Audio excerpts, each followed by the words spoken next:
The Shady Pines Guys, Dwayne and Steve. Welcome to our show. Today we have a special episode remembering Mary Wilson of the Supremes. Steve has a special celebrity encounter he will share with us later in the show.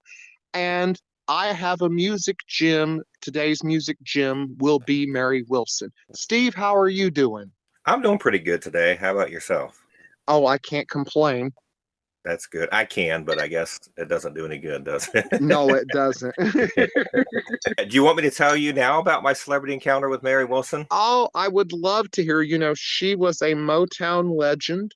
She was the only original Supreme to go from the very beginning of the group till the very end of the group when she disbanded it. And she was just an absolute legend that I loved. And I'm dying to hear your celebrity encounter with her. Well, you're part of the reason that I ended up loving her in the group as well. Between you and my father, Dad was a Motown fan, and you, of course, Motown and the Supremes fan. So luckily, the input from both of you let me know that day what a great day it was. Because you were meeting a goddess. Yes, it was July 4th, 1998, and the station I was working at the time, we hired or paid Mary to come in to do a show for the 4th of July festival in town. And I was picked with me and a coworker and friend Skip. We were the ones chosen to kind of host her that day. So we got in a limo and headed out to the airport to pick her up.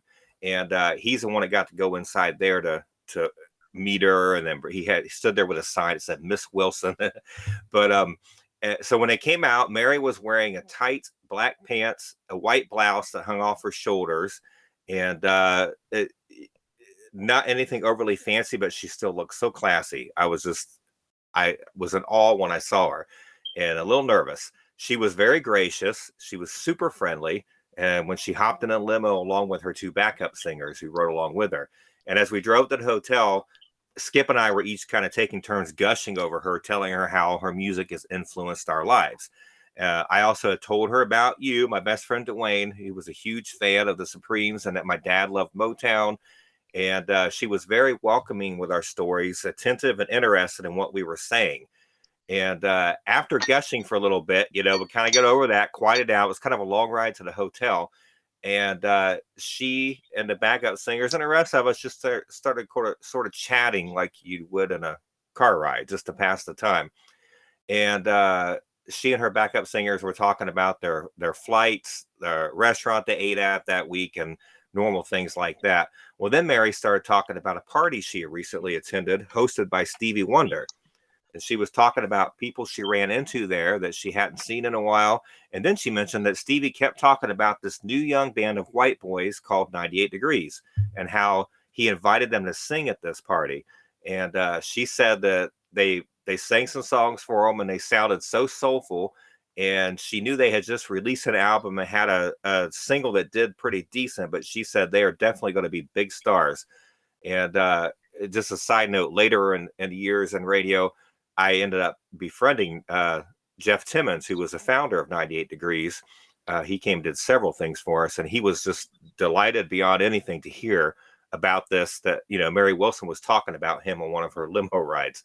So as the limo driver pulled off the highway exit to get to the hotel, it was kind of moving us around, and there's leather seats here. So we all start sliding, and I slid right into Mary. And I could not get away from her as it was turning. The momentum was pushing me on to Mary. I was terrified. I was trying to keep it cool on the outside, but inside I'm like, I am squishing a Supreme. I'm going to go to hell. And finally, after the limo got kind of on a straight track, I was able to slide back, and I apologized to her. And Mary just said, "You smell good." So my face was beet red. But I'm glad she didn't hold it against me that I was squishing her there. Now, we dropped her at the hotel. We left for a while, but I went back to the hotel later that evening to have dinner with her and her entourage before the show. It was all her band members and everything. I still have that receipt. I have it in my Mary Wilson's autographed book that she wrote. It's $299.64 is my receipt. But Imagine after how much it would be now. that's what I was looking. I was reading, and I can't remember what I ate that day or what she ate, or I would let you know. But yeah, that was for about 8 people, so that's a really good price if you Oh compare it yeah, to now. that would probably be $500 or $600 worth now. Definitely.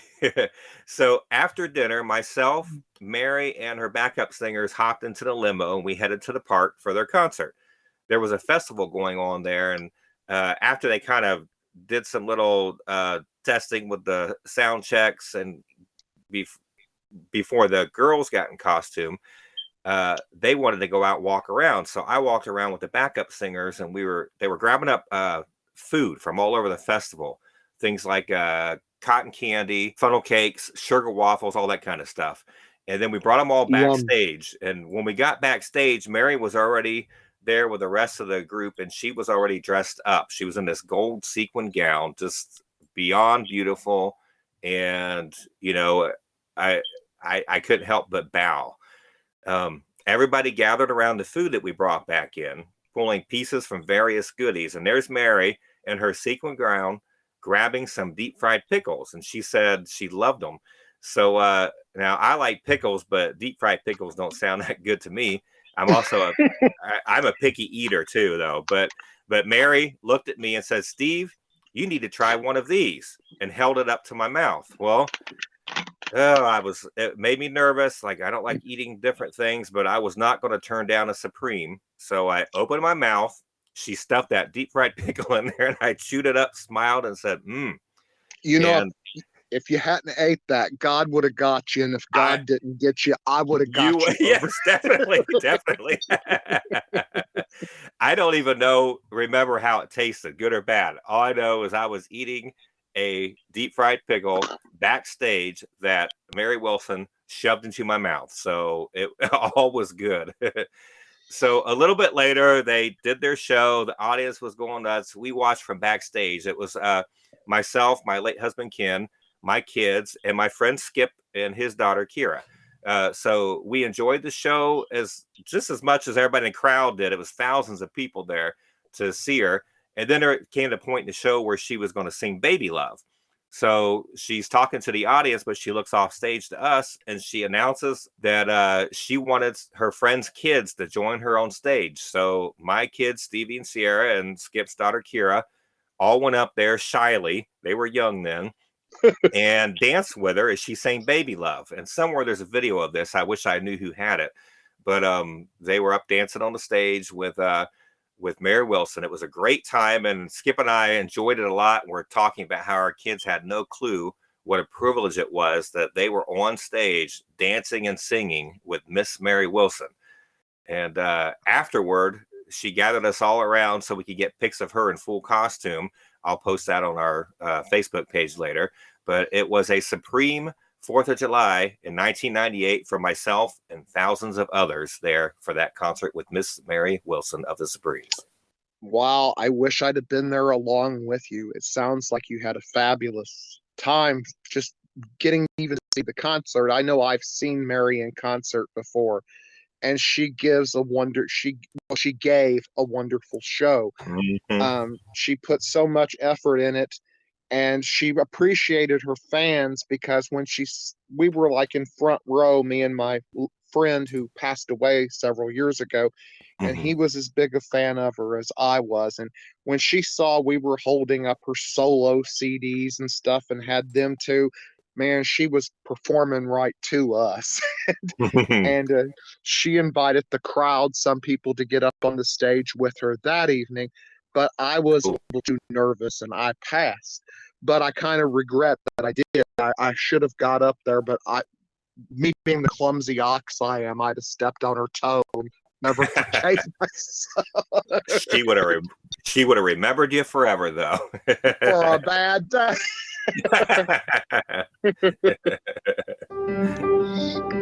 Now it's time for Music Gems. Mary Wilson is my music gem for today. I want to point out the newly released Motown Mary Wilson Anthology. It's the best collection of Mary's work that you'll find anywhere. There are several previously unreleased tracks on it, plus her solo album for Motown in 1979. And there's lots of gems from Supreme's albums on it. It's a 2 CD set. It's also available for download, and I highly recommend this recording. There's so many good things. She does Son of a Preacher Man, and I have to say I like Mary's version even better than Dusty Springfield's. Wow. It's she really just put something in it no one else did.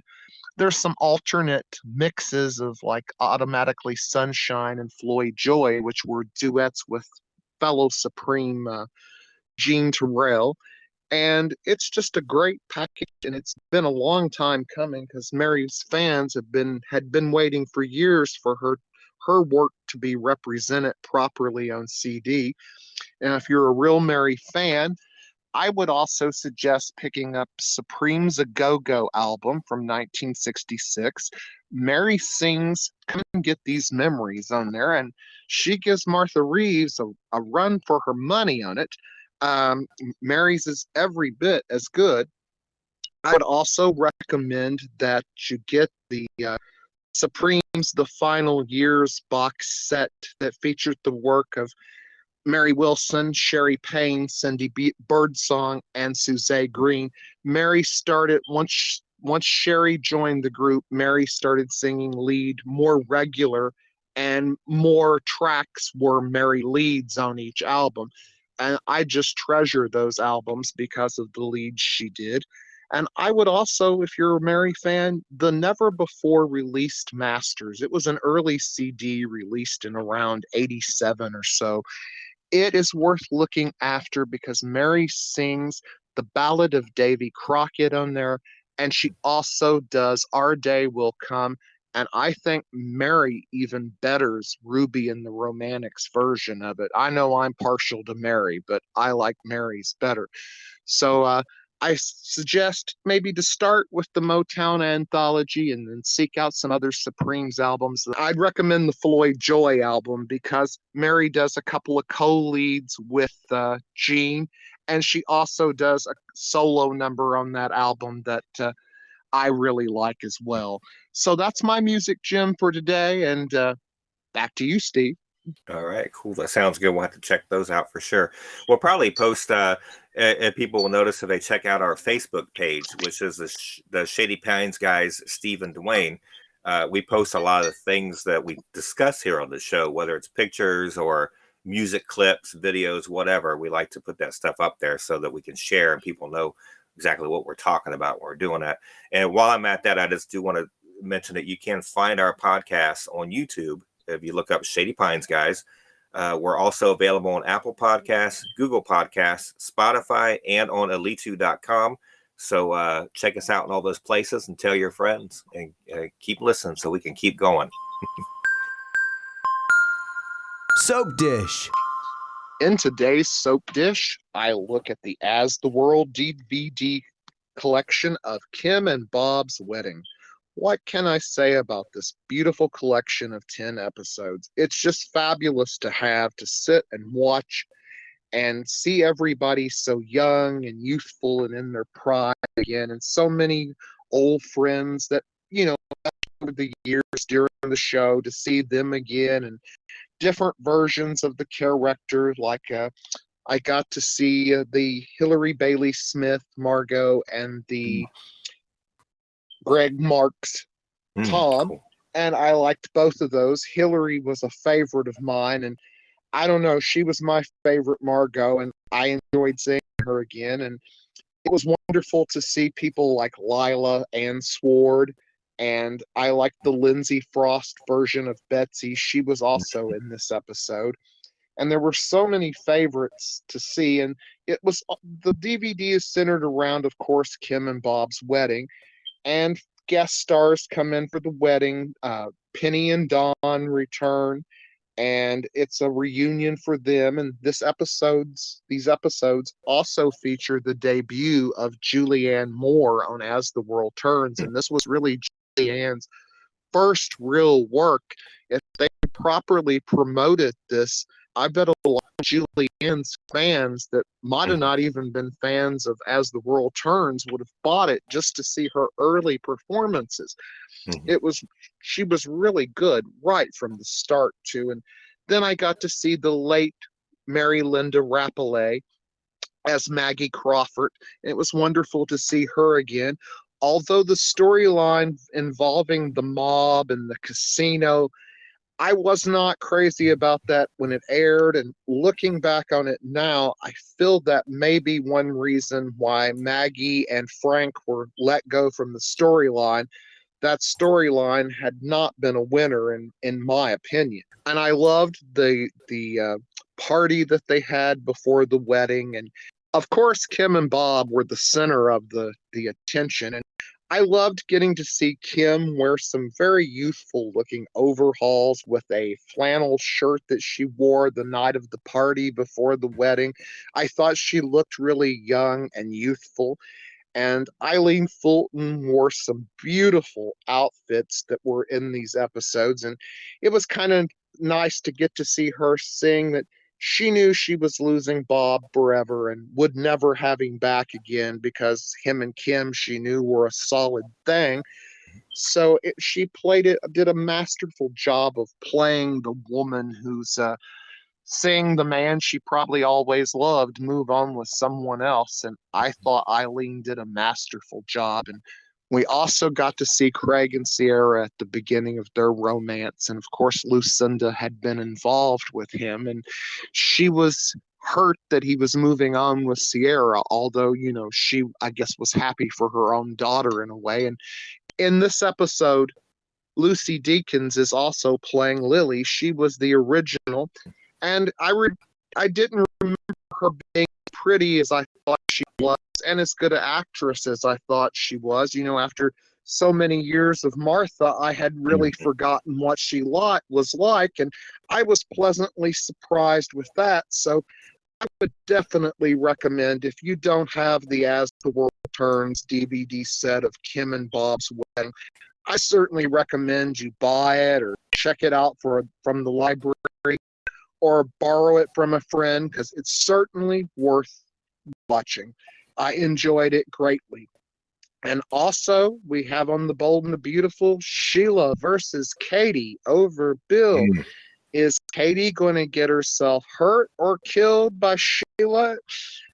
I'm not sure what's going to happen or where the story's going, but I certainly wouldn't want to be in Katie's shoes standing up to Sheila, because Sheila always has a way of having her way.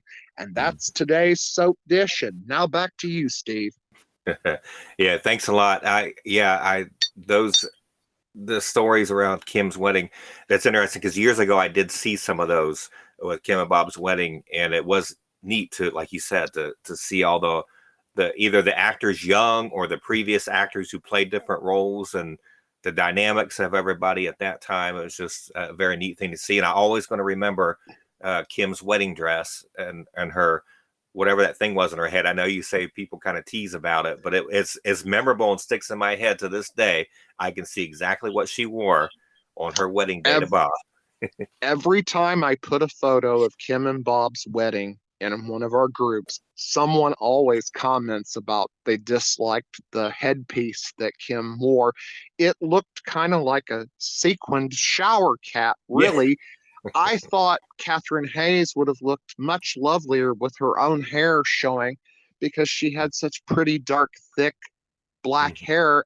She would have looked much better with her own hair than with that headpiece. But, that was the producer's decision. I'm sure she probably had her second thoughts about it when they were filming it, more than likely. But also, I would like to point out at this time, if you don't know it already, I have several Facebook fan groups for As the World Turns and Sheila Carter both. We have As the World Turns Forever, As the World Turns Always, As the World Turns Memories Last a Lifetime. We have Sheila Carter, Kimberlyn Brown of The Bold and the Beautiful, the Elizabeth Hubbard Facebook fan group, And we also have the bold and the beautiful, the ultimate group. So check those groups out because I'm involved in all of those, and we welcome you to them. Hey, I wanted to bring up something. I'm from the Dayton area, Dayton, Ohio area. And yesterday it was announced that the Mike Sell potato chip company that's based there in Dayton is going to be closing. So that's a regional brand that is available in the tri-state area there, like Ohio, Indiana, Kentucky, I believe those parts there. But I have loved their chips my whole life. They've been in business for 112 years. And my favorites were the green onion potato chips. Love those things. And whenever I would go to Ohio, I would stop and buy some chips. Or if anybody comes down here to visit from Ohio, I ask them to bring some of those chips along. It got me thinking there's so many other things from my childhood to go away that we wish we could eat again. I really loved sour cream and onion Doritos back in the 70s. And then there was Garfield Fruit Snacks. It was that 1-2 punch flavor was my favorite. That was like the late 80s, early 90s, I believe. It was my little brother was eating them. Then my kids were eating them for a bit there. And Kaboom Cereal. I liked New Coke and Chocolate Soldier Drakes. What about you, Dwayne? You got stuff that... Oh, some things from the past that I love. Let me see. I used to love the Carnation Instant Breakfast and Instant Breakfast bars that they used to make. I don't believe they make either one anymore, as I've not seen them in a long time. I used to love Gino's Pizza. I'm sorry, after Tontito's bought it and changed it to Tontino's, it's not the same pizza, and I don't like it. And the pizza rolls are also not the same. The Gino's were much better and had a better taste, and I miss those still yet to this day. And I used to love a candy bar that was called a milkshake candy bar, and I haven't seen that in a long time. It seems like it's been gone. But so many things from our past. And with these potato chip Mike Sell's company closing, it's local potato chip manufacturers seem to be on the close. I was also reading that the Hussmans and the Seiferts had closed in Cincinnati as well.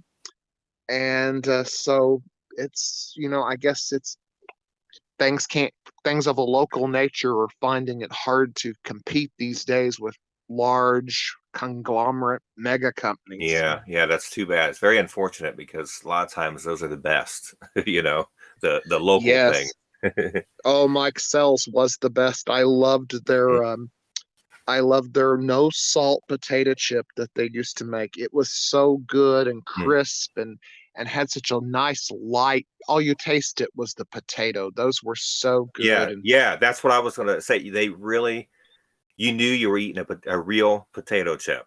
They were so good, Mike Sell's were. Yes. I just hope I get somebody that goes up to Ohio before too long to bring me back some Grippo's barbecue chips before they close, because those are the best barbecue chips I've ever eaten. Hopefully they won't close. I know they sell them up there at the Kroger stores. I know that. And because every time mom comes down, mom buys me a big pack of those, a bunch of the little bags so that they don't go stale. And you're right. If anybody loves barbecue potato chips and you've never heard of Grippo's, look online and find out if you can order it to get shipped, because you ain't had a barbecue chip until you've had a Grippo's barbecue chip. I used to find them every once in a while at Big Lots, because Big Lots headquarters is in Columbus, Ohio. But I don't shop Big Lots a lot anymore, and they quit having them before I quit shopping there. So that was one less reason to go there. Yep. And you brought back some memories for me too, though, because I was just thinking, remember the Mike Sell's potato chips?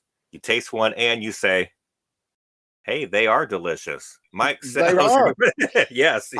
I mean, maybe somebody will buy the formula or something, because it's a lot that it's much better potato chip than Lay's. It is.